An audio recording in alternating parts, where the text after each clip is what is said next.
This report will investigate the ways employers have found success in hiring and retaining employees who happen to have disabilities and show specific case studies and reports substantiating the enormous potential behind this skilled workforce. Return on investment is perhaps the key circle of success, in that it is all about the bottom line, getting the most return out of your dollars spent. Communities and businesses that want to be viewed as a part of a forward-leaning, forward-thinking 21st century operation. Part of what you will be judged and evaluated on is whether or not you have managed to tear down those barriers that prevent individuals, whether it's by race or by ethnicity or by orientation or by physical ability or limitation. Research studies dating back to 1948 have consistently shown that employees with disabilities demonstrate average or better attendance, lower turnover, average or better job performance, and average or better safety records than their non-disabled counterparts. The person with disabilities in your workforce is a priceless person. I checked just to see the people that I know have disabilities, that have physical disabilities. It's difficult to know if someone has a disability if you can't see it. So I ran some numbers just to see what the people who I know have disabilities in our workplace, what their tenure is, and it's equal to the tenure in the entire organization or greater than that, which is 11 years or more.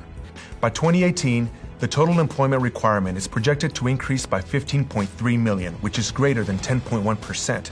Slower population growth and a decreasing labor force will create a gap in the overall talent pool. All of us bring different aspects of our lives, every aspect of a job, different skill sets and talents to the organization. And if we can tap on everyone's ability to participate, that helps us, because we're looking for the best and the brightest. And if the best and the brightest is disabled, we want them here. And you realize over time that these individuals become extremely valuable members of a workforce. And some of you are more valuable, is what I would say. Inside our second circle, companies who strive to strengthen their community are finding that social responsibility brings more than just fringe benefits. Employers and our employers here at gettinghigher.com have a strong sense of social responsibility, so that certainly is a component of their thinking. But in addition, employers know that people with disabilities constitute a huge segment of the market. Marketing is our third circle of success. Smart companies are capitalizing on workers with disabilities and through them connecting to a group that represents over $1 trillion in discretionary spending power.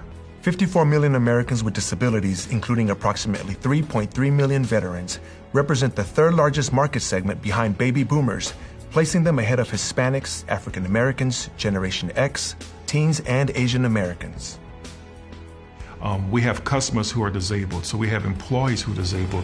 We can help to relate to them and give them the type of service that they would need. As we explore our next circle of success, we discuss human capital.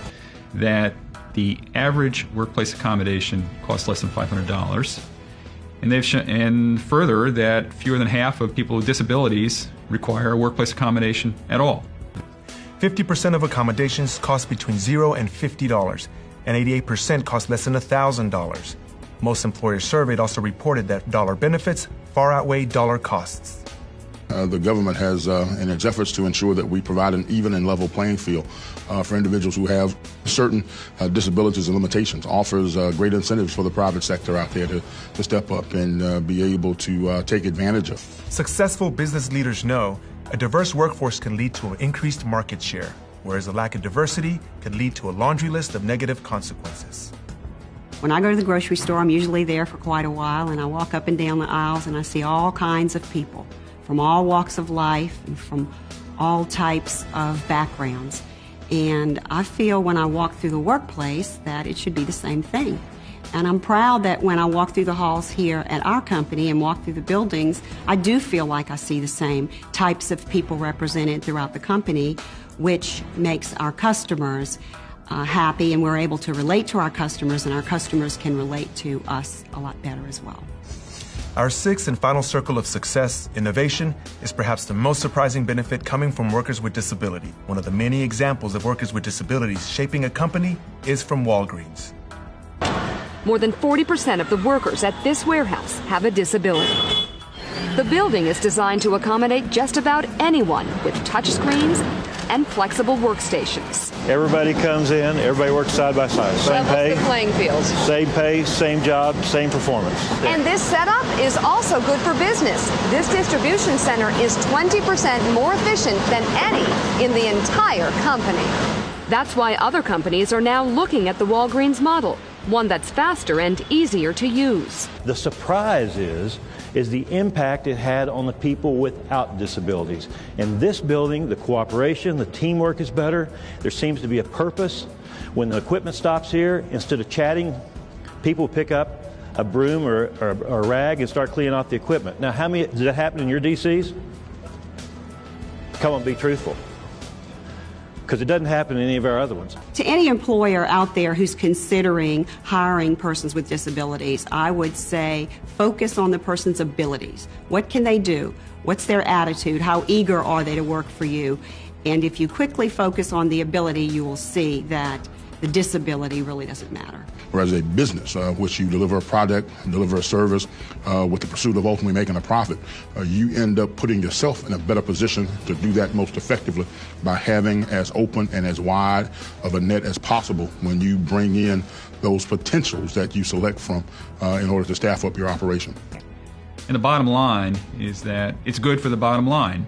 Employers know this, and employers are acting in their own best interest when they have a diverse workforce, including people with disabilities. Our 6 Circles of Success report clearly demonstrates that companies can profit by actively recruiting and hiring workers with disabilities. Be on the lookout for more ways to achieve better business through 6 Circles of Success. We thank you for joining us.